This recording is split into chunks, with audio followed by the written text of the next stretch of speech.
Hello दोस्तों, आज की वीडियो में हम पढ़ने वाला है क्लास 10 चैप्टर नंबर 7.2 का कोऑर्डिनेट ज्योमेट्री का क्वेश्चन नंबर 6। क्वेश्चन नंबर 6 में हमारे दे रखा है इफ 1 एंड 2 एक पॉइंट है एंड 4 एंड y एक पॉइंट है और x और 6 एक पॉइंट है, 3 एंड 5 भी एक पॉइंट है। वो किसके वर्टेक्स है?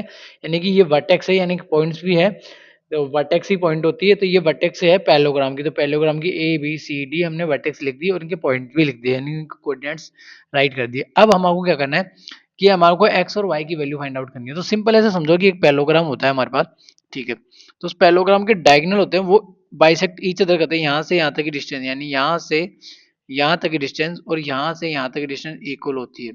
और इस लाइन पे भी ऐसा होता है, यहाँ से यहाँ तक की डिस्टेंस और यहाँ से यहाँ तक की डिस्टेंस इक्वल होती है। यानी कि ये दोनों क्या करती है, एक दूसरे को क्या करती है, बाइसेक्ट ईच अदर करती है पैरेललोग्राम की, ठीक है। तो हम क्या करेंगे, डायगोनल ड्रॉ कर लेते हैं।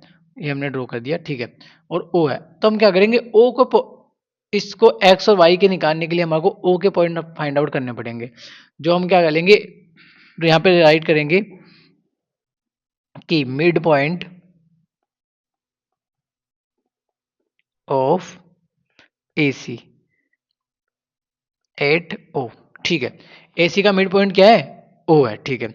तो O के पॉइंट फाइंड आउट करने के लिए हम क्या करेंगे, x1 प्लस x2 अपॉन में 2 मिड पॉइंट फॉर्मूले से, ठीक है।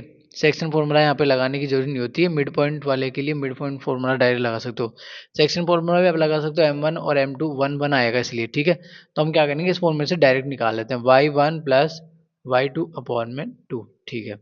तब x1 क्या होगा, AC का मिड पॉइंट निकालना है, तो x1 हो गया 1, ठीक है। फिर x2 कितना हो गया x, ठीक है। A के 1 1 होंगे और C के x2 y2 होंगे, ठीक है। ये हमने निकाल लिया अपॉन में 2, ठीक है। y1 यानी कि 2 प्लस 6 अपॉन में 2, ठीक है। ये लो 1 प्लस एक्स अपॉन में 2 और यहाँ पे 8 अपॉन में 2, यहाँ पे हो गया x प्लस 1 अपॉन में 2 और यहाँ पे हो गया 4, ठीक है। अब सेम प्रोसीजर हमारे को क्या करना है, सेम प्रोसीजर हमारे को किसके के लिए करना है, BD के लिए करना है। अब एक चीज देखो, ये BD का जो मिड पॉइंट है वो भी O है और AC का मिड पॉइंट भी क्या है, O है। तो मिड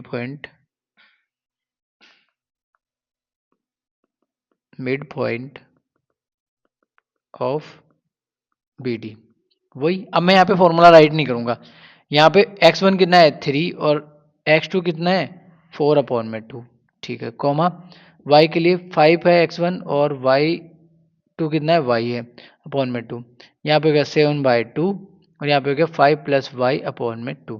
अब एक चीज देखो, यानी कि ये O और ये दोनों, यानी कि ये भी O के पॉइंट्स है और ये भी O के पॉइंट्स है, तो इसका जो x है और इसका x है वो दोनों इक्वल होंगे, ठीक है। और इसके जो y है और इसका जो y है वो भी दोनों इक्वल होंगे, यानी कि इक्वल हो सकते हैं। यानी कि जो जो पॉइंट आएंगे हमारे पास, O के पॉइंट आएंगे वो तो सेम पॉइंट ही आएंगे ना। तो इसलिए हम क्या करेंगे, यहाँ पे ड्रॉ कर लेते हैं और यहाँ पे राइट कर देते हैं कि x1 प्लस अपॉन, यहाँ पे राइट कर देते हैं हम x प्लस 1 अपॉन में 2 कॉमा 7/, इक्वल में 7/2। यहाँ पे आएगा 4 इक्वल 5 प्लस वाई अपॉन में 2, ठीक है। यहाँ पे क्रॉस मल्टीप्लाई करते हैं, 2x प्लस 1 ब्रैकेट में आ जाएगा, इक्वल में 14 हो जाएगा। और ये यहाँ पे x plus 1 equal to 14 upon में 2, x प्लस 1 इक्वल टू 7 और x equal to 7 minus 1, x equal to आ गया हमारे पास 6, ठीक है।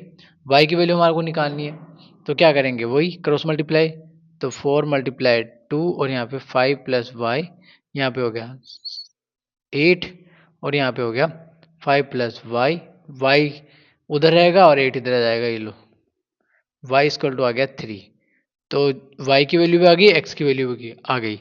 आई होप आपको क्वेश्चन अच्छी तरीके से समझ में आ गया। आई होप आपको क्वेश्चन अच्छी तरीके से समझ में आ गया हो। आई होप आपको क्वेश्चन अच्छी तरीके से समझ में आ गया होगा। मिलते हैं नेक्स्ट क्वेश्चन में, तब तक के लिए बाय टाटा।